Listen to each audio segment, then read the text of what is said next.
গ্রামীণ টেলিকমের শ্রমিক কর্মচারীদের সংরক্ষিত ফান্ডের লভ্যাংশের ২৫ কোটি টাকা আত্মসাৎ ও পাচারের মামলায় ডক্টর মোহাম্মদ ইউনূস সহ ১৪ জনের বিরুদ্ধে বিচার শুরুর আদেশ দিয়েছেন আদালত।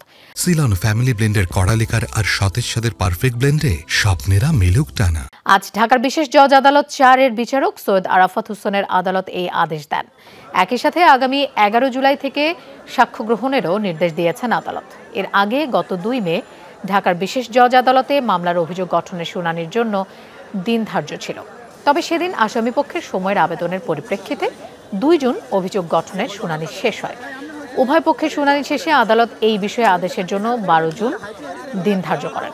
২০২৩ সালের ৩০ মে গ্রামীণ টেলিকমের শ্রমিক কর্মচারীদের কল্যাণ তহবিলের ২৫,২২,৬৭৮০ টাকা আত্মসাতের অভিযোগে ডক্টর মোহাম্মদ ইউনূস সহ ১৪ জনের বিরুদ্ধে মামলা করে দুদক।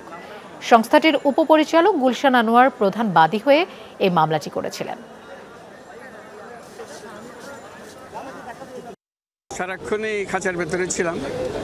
আমি সবার আগেও প্রশ্নটা তুলেছি, আবারও সবার জন্য তুলছি, এটা কি ন্যায্য হলো নাকি? যে কোনো আসামি যার বিরুদ্ধে একটা কেস হতে যাচ্ছে তাকে খাঁচায় নিয়ে যাওয়া। অভিযোগ করেছে লেবার কোর্টে আপনি কেন শ্রমিকের প্রাপ্য দিলেন না, আর এইখানে প্রাপ্য দেওয়ার পর বললেন আপনি তাদের প্রাপ্য দিয়েছেন, তাদের সাথে কেন দিলেন, কেন নেগোসিয়েশন করলেন? তাকে কোনো সময় অসম্মানিত করা, হেয় প্রতিপন্ন করা বা কোনো কথা আজ পর্যন্ত আপনারা শুনেন নাই, এখনো পর্যন্ত শুনবেন না, আগামী দিনেও শুনবেন না।